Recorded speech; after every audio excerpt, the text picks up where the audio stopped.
ओम नमो भगवते वासुदेवाय नमो नमः। आज 27वां अध्याय, जिसके अंदर प्रकृति और पुरुष, इनके बीच में क्या संबंध है, क्या ये दोनों हमेशा अलग होते हैं या साथ रहते हैं, या अलग हो सकते हैं अगर साथ रहते हैं तो इसका पुरुष से क्या संबंध है, और पुरुष अपना अगर विवेक रखे तो क्या नहीं कर सकता, उसके हाथ में क्या चीज नहीं होती, इसका वर्णन इस अध्याय में होगा।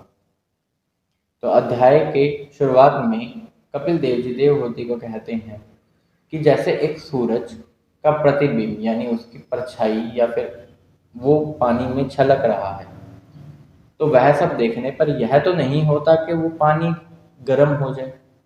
यदि वह पानी ठंडा है तो वह ठंडा ही है, चाहे कितना ही तेज सूरज क्यों न चमक रहा हो, उसकी परछाई ही पड़ेगी, उसका असर नहीं पड़ेगा।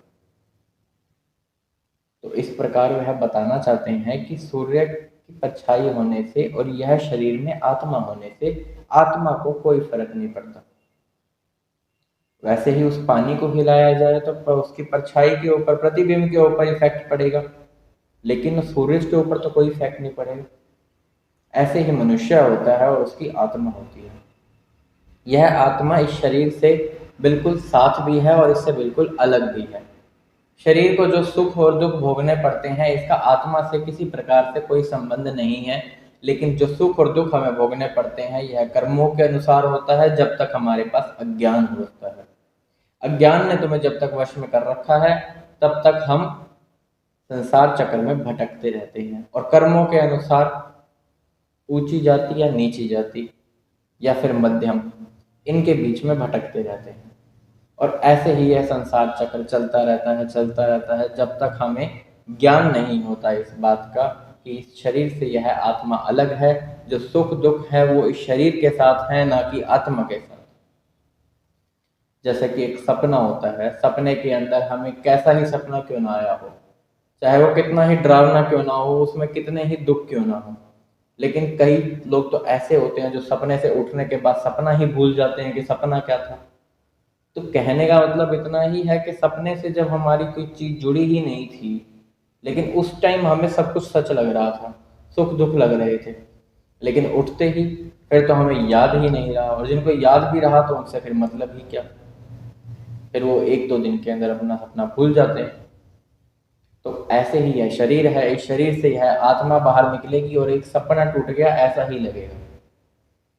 और फिर यह तुम्हारे सामने जितने भी चीजें हैं, जो भी तुम्हें भोगने पड़ रहे हैं, या लोभ है, मोह है, माया है, रिश्तेदार है, सगे संबंधी हैं, जैसे मर्जी जो भी हैं, फिर इनके साथ तुम्हारा इतना सा भी नाता नहीं रहेगा। और यदि तुम्हारे कर्म ठीक थे, तुम्हें ज्ञान प्राप्ति हो गई थी, तो तुम इस संसार चक्र से निकल जाओगे, नहीं तो फिर इन्हीं योनियों में भटकते रहोगे। क्योंकि प्राण जो मुझ में है, जो आप में है, वही बाकी जीवों में भी है, चाहे वो कुत्ता है, चाहे शेर है, चाहे गीदड़ है, चाहे हाथी है। तो इस प्रकार भगवान कहते हैं कि भगवान की तीव्र भक्ति, बहुत ज्यादा भक्ति करके ही इस संसार चक्र से निकला जा सकता है। और स्वभाव बड़ा ही शील होना चाहिए, सभी के साथ मित्रता का स्वभाव होना चाहिए, धैर्यवान होना चाहिए, यानी संयम, विवेक, किसी प्रकार का संशय नहीं रखना चाहिए। संशय तो सबसे बड़ी कमी है आजकल, हर चीज पे संशय है। संशय यानी कि डाउट कि यह चीज है भी या नहीं है, किसी चीज पे पूर्ण विश्वास ही नहीं है, तो इसे संशय कहते हैं। तो संशय नहीं होना चाहिए, पूर्ण विश्वास होना चाहिए। मौन व्रत रखने चाहिए, अकेले रहना, शांत स्वभाव रखना, यह उस पुरुष की पहचान होती है जिसे ज्ञान की प्राप्ति हो चुकी है। तो यदि वह ज्ञान की प्राप्ति करता है तो वह संसार चक्र से निकल जाता है, मुक्त हो जाता है। तो भगवान के जो भक्त हैं उनका क्या क्या लक्षण रहते हैं वो बताया हुआ है। अब देवहूति प्रश्न करती है, क्या प्रकृति पुरुष के साथ जुड़ी हुई है और हमेशा अगर ऐसे ही जुड़ी रहती है, अलग नहीं हो सकती, तो क्या पुरुष भी को इसको हमेशा जोड़ के रखना पड़ेगा? पुरुष को क्या वह भी इससे अलग नहीं हो सकता? लेकिन हाँ, भगवान क्या कहते हैं, हाँ, पुरुष इससे अलग हो सकता है, हालांकि प्रकृति अलग नहीं हो सकती। प्रकृति के अनुसार हमें सारे कर्म भोगने पड़ेंगे जैसे प्रकृति को मंजूर होंगे, लेकिन यदि हम भगवान के आश्रित हो जाते हैं जिसको बलिष्ठ बोलते हैं। बलिष्ठ का अर्थ है भगवान को किए हुए समर्पित।